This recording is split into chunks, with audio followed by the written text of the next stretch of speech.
நான் doctor major K Kamalanathan, professor of orthopaedics, PSG மருத்துவக் கல்லூரி மருத்துவமனை. கடந்த 2023 டிசம்பர் 1ஆம் தேதி திருமதி திவ்யகனி என்பவர் ரோட் டிராஃபிக் ஆக்சிடென்ட்னால் அடிபட்டு நமது எமர்ஜென்சி பிரிவில் சேர்க்கப்பட்டிருந்தார்.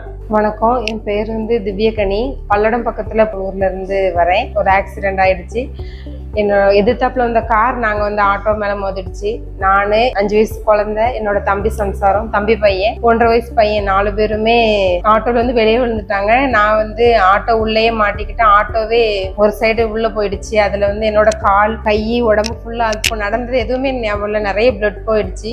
அப்புறம் உடனே ஆம்புலன்ஸ் மூலமா கொண்டு பிஎஸ்ஜில அட்மிட் பண்ணாங்க. ஒரு 3 நாளைக்கு எனக்கு என்ன நடந்ததுன்னே தெரியல. நான் எங்க இருக்கேன் எதுவுமே எனக்கு ஞாபகம் இல்லை. என்னோட குழந்தை ஒரு பக்கம் ஐசியூல இருந்தா, நான் ஒரு பக்கம் ஐசியூல இருந்தேன். என்னோட தம்பி சம்சார் எல்லாருமே ஒவ்வொரு பக்கம் பிஎஸ்ஜில அட்மிட் ஆயிருந்தோம். ஐசியூல வச்சு ஃபர்ஸ்ட் கை சர்ஜரி பண்ணதுக்கு அப்புறம் தான் எனக்கு சுயநினைவே வந்தது. அப்பதான் நம்ம எங்க இருக்கேன் என்ன நடந்ததுன்னே ஒவ்வொருத்தையா கேட்டு தெரிஞ்சுக்கிட்டேன். மொத்தமா 1 மாசம் இங்க இருந்தோம். எனக்கு என்ன நடந்ததுன்னே என்னால தெரியல. என்னால அப்படி நம்ம முழிச்சு பார்க்கும்போது நான் எங்க இருக்கேன், எப்படி வந்தேன், என் உடம்பு ஃபுல்லாவே அடிபட்டு இருந்தது. கை 2 இடம், கால், வலது கால் இடுப்புக்கு கீழே 2 இடத்துலயுமே, இடது காலு, அப்புறம் இந்த தாடை, கீழ் தாடை நகண்டு, முகமெல்லாம் வீங்கி என்ன பார்க்க நான் மாதிரியே இல்லை. அந்த மாதிரி அட்மிட் ஆயிருந்தேன். டாக்டர் மேஜர் கமலநாதன் சார் தான் ஃபுல்லாவே என்ன பார்த்துக்கிட்டது. எனக்கு இவ்வளோ சர்ஜரியை 3 தான் பிரிச்சு ஃபர்ஸ்ட் கை பண்ணாங்க. அதுக்கு பிறகு வலது கால் இடுப்புல போன் எடுத்து இந்த காலுக்கு போட்டு ஃபர்ஸ்ட் வலது கால் பண்ணாங்க. அதுக்கு பிறகு கொஞ்சம் கேப் விட்டு இடது கால் சர்ஜரி பண்ணாங்க. தாடையிலையும் கையிலையும் காலில் ஒரு இடத்துலையும் பிளாஸ்டிக் சர்ஜன் பண்ணாங்க. கமலநாதன் சார் தான் 3 சர்ஜரியுமே பண்ணாங்க. எனக்கு நம்பிக்கை கொடுத்தது. எந்திரிப்பனானவே நான் தோணலை. அப்போ ஒவ்வொரு சர்ஜரி முடியுமே, உன்னால முடியும், எந்திரி உன்னால முடியும், நீயே ட்ரை பண்ணுன்னு சொல்லி என்னை என்கரேஜ் பண்ணாங்க.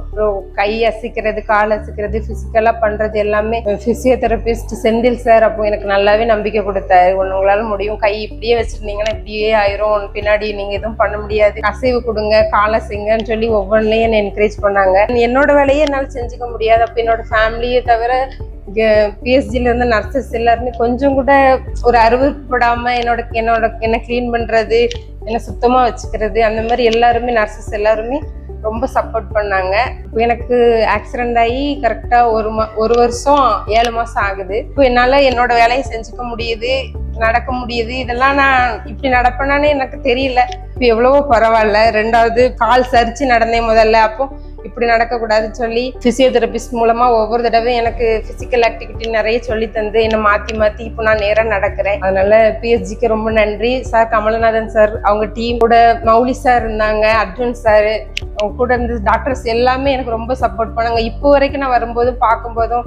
நல்லா இருக்கீங்களா, நல்லா நடக்கிறீங்களா, இப்படி பண்ணுங்க.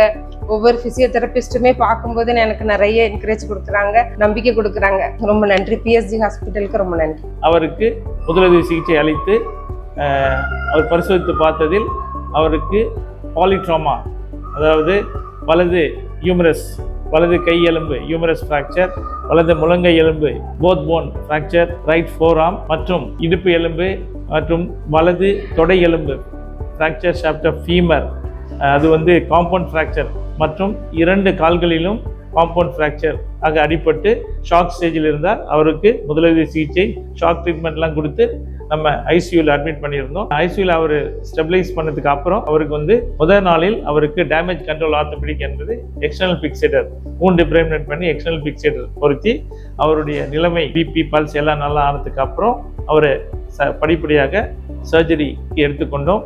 முதலில் அவருக்கு வலது கை ஹியூமரஸ் ஃப்ராக்சர் அறுவை சிகிச்சை செய்து சரி செய்தோம் மற்றும் போத் போன்ஸ் ஃபோர்ஆர்ம் அறுவை சிகிச்சை சரி செய்தோம். தாடை எலும்பிற்கு பிளாஸ்டிக் சர்ஜரி மூலம் பிளேட் ஸ்க்ரூ பொருத்தப்பட்டது மற்றும் ரைட் ஃபீமருக்கு எக்ஸ்டர்னல் பிக்சர் எடுத்துட்டு ஓன் டிப்ரைட்மெண்ட் அண்ட் நெயிலிங் பண்ணி அதை சரி செஞ்சிட்டோம். அடுத்த ஸ்டேஜில் ரைட் டிபியாவுக்கு plate and screws bicolumnar fixation செய்துட்டு இடது காலில் அவருக்கு காயம் இருந்ததால் எக்ஸ்டர்னல் பிக்சரை எடுத்துட்டு அவருக்கு plate and screw with flap cover செய்து அவர் கிட்டத்தட்ட 1 மாத காலமாக இம்மருத்துவமனையில் சிகிச்சை பெற்று வந்தார். அவருக்கு படிப்படியாக பிசியோதெரப்பி மற்றும் எல்லா காயங்களும் ஆறுனதுக்கு அப்புறம் அவரை டிஸ்சார்ஜ் செய்தோம். அவரும் ரெகுலர் செக்அப் ரெகுலராக வந்துட்டு இருந்தார். அவர் படிப்படியாக எக்ஸ்ரே எடுத்து பார்த்தில் அவருக்கு எல்லா எலும்புகளும் நல்லபடியாக கூடி இப்பொழுது எல்லா ஃப்ராக்சரும் நல்லா யுனைட் ஆகிட்டு இப்பொழுது அவர் தன்னுடைய வேலைகளை அவரே செய்து கொள்கிறார். அவர் நல்ல முறையில் நடக்கிறார்.